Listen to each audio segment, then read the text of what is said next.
back, listeners, to the BizBlend podcast where business, mindset, and transformation intersect.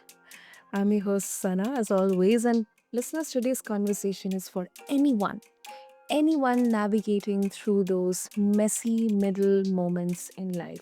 No, I'm not talking about midlife crisis. It's whether you are pivoting careers, stepping into retirement, or you are facing an empty nest, or maybe you're trying to lead through major organizational changes. This conversation is for you. And our guest today is someone who knows exactly what it means to rise from life's turning points and build brick by brick something powerful on the other side. Listeners, meet Tracy Nannery, widely known as the More Mentor. She has coached thousands, led transformative keynotes and retreats, and she has developed the Thrive Method, which is a powerful framework to help people move from simply existing in change to truly thriving through transformation. And her own journey from becoming the youngest and the first female COO of a large organization to a moment that completely upended her trajectory, revealed a critical truth. You always have a choice. So, today we are diving into the truth about transitions, the myths that keep us stuck, and how to reclaim momentum when life throws you into the unknown. So let's quickly get into it. So, Tracy, welcome to the show, and I'm really, really honored to have you with us. Oh, thank you so much, Sana. That was a lovely intro, and I'm so excited to be with you and your listeners today. What a blessing. Wonderful, wonderful, Tracy. I'm really happy that I'm able to, have this conversation with you because this is something very near and dear to my life as well.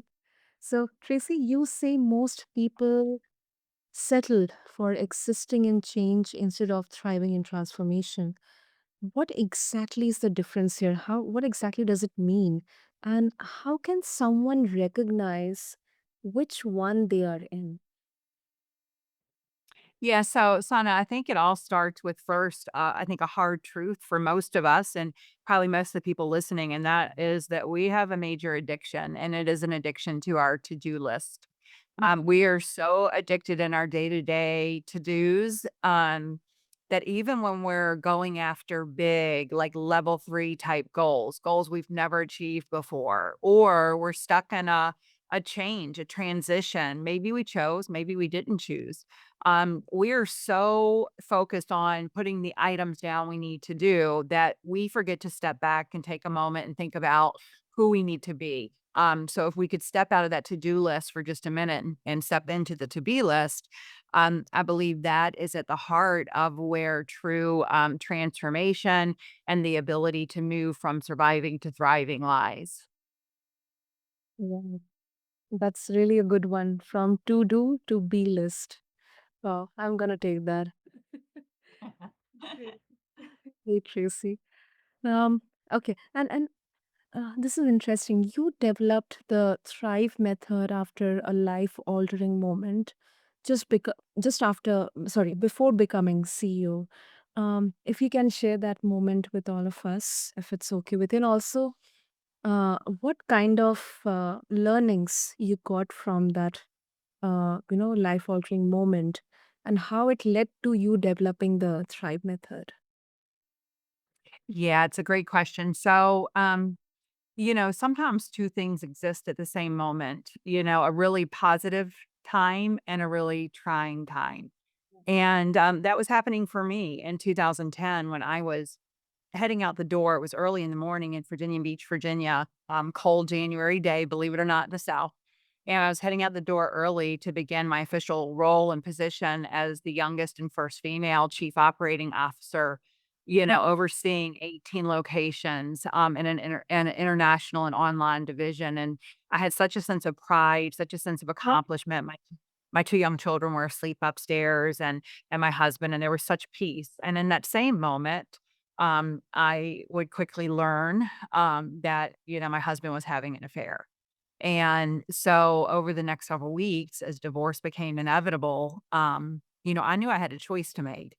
That I could either stay stuck in the floor, kinda stay stuck in Groundhog Day, barely surviving, which I had done before during some transitions, or I could get up, I could dust off everything I had learned by coaching thousands, by implementing 5 strategic plans, and by doing a ton of research and education and really take this as an opportunity to thrive forward. And so that's what I did. And I started kind of documenting what I had seen in people that went through transitions and came out on the other side, just a totally new version, just thriving, versus what I saw in people that stayed stuck. And so I started to develop and test and research even further this method, which really became a 3-part process to leverage at any point in your life, whether it's big level 3 type goals that you've never achieved before, or if it's a major life transition, early retirement, becoming an empty nester, becoming a parent to a, aging parent, a divorce, a relationship change, a career change. This method really helps you to navigate through those transitions and through those big goals that you have. I mean, Tracy, first of all, that was really shocking. Um, I mean, yeah, and secondly, yes, sometimes, as you mentioned, personally, and then becoming a parent to our aging parents, some of these transitions they can happen simultaneously within our lives, and they can really, really throw us off rail, throw us off track. So yeah, I mean, thank you for sharing that. And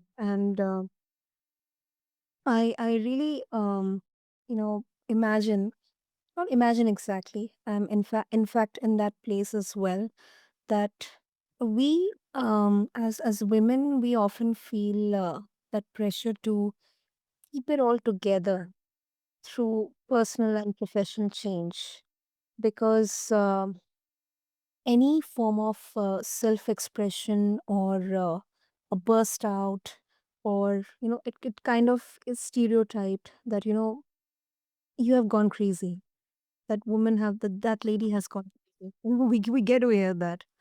um I mean, and yeah, or maybe she's having some hormonal changes. That is disgusting, but in my situations I've heard that. What role does vulnerability play in getting unstuck, Tracy? And why do we resist it so much?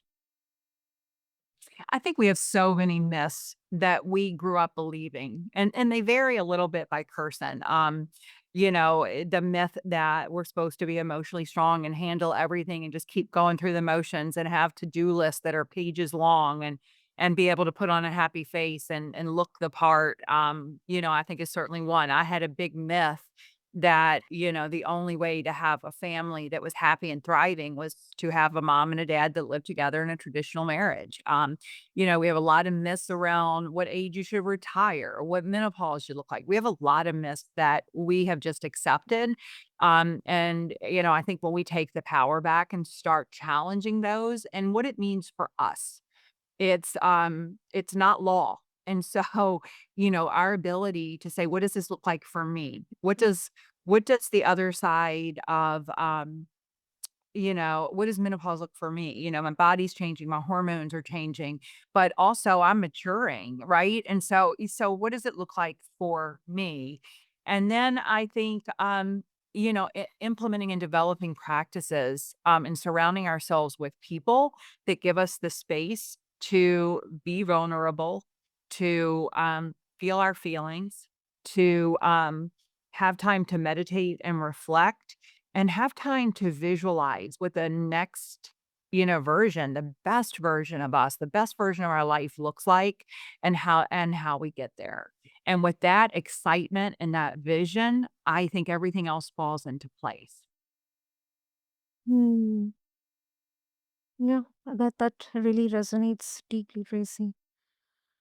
And from the workplace perspective, and this is, I think, much more relevant when we are talking in the context of the pandemic, the layoffs, the quiet quitting, the quiet firing. I mean, organizational change, it can cause collective stuckness. I'll be very honest, Tracy. At one point of time, I was going through layoff. I was going through parenting my aging parents, taking care of them, and then also kind of I was in that position where I was not able to give them that news because I imagined that how heartbreaking it will be for them. I'm anyway Mm, internally suffering, but for them, it will be much more harder and tougher. mm, So, how can leaders in the workplace or managers what they can do to help their teams not just adapt but grow through the uncertainty? Maybe they have to, like take those hard decisions to let their team members go, but is it possible that, they can help uh, them to figure out things outside of the workplace? yeah, I mean, I think a lot of companies have added resources, which, I certainly applaud. I think one big missed opportunity in, corporate America, certainly in the United States, is the linking to a greater cause. We don't do a lot of work in corporate America around linking individual purpose, which I define as the best of who you are to help others. It's about leveraging that. It's career agnostic. You can use your purpose at any point in your life, and it's really what leads to a fulfilled life. And I think that companies often have a vision, they have this vision of where the company is going, but where the missed opportunity is the ability to link employees to that. And when people are linked and they see how they individually can contribute and it gives them a sense of fulfillment, that is such a positive that no matter what they're going through also in their personal life, they're gonna feel some fulfillment every day because they know that the work they're doing matters and it's linked to the vision. So I think that's one missed opportunity. I think the other missed opportunity, and this is, I related so much when you were talking, Sana, about I was very similar. I was going through early retirement because we were changing CEOs and I needed more time with my mom. My dad had passed away. So I decided to go ahead and retire. And I had relationships for 30 years. So my relationships were changing. My career was changing. I was becoming a parent to my mom. My daughter was going to college, so becoming an empty nester. And I was going through hormonal changes, so it was a lot at once, a whole lot at once. Um, and so I totally related to what you said. I think one of the things that I had to work on myself on, and I realized was an opportunity in the corporate world, is to help people identify those limiting beliefs, those myths, those things that are getting in the way of what they wanna accomplish and what they wanna achieve, things that are no longer serving them. And I help clients, I call it the ACT method, the ACT method, but it propels us into action. But it's first becoming aware of those thoughts, those beliefs, those paradigms, those things that are holding you back.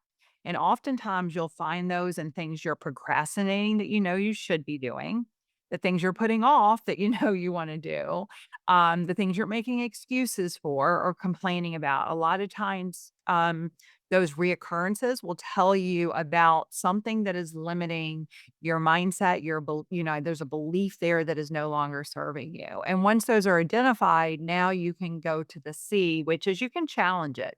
So you said you didn't tell your parents about the layoff because of the impact to them. I didn't tell my parents that I was separated for about 3 months. Now that was hard because they came to my house a lot.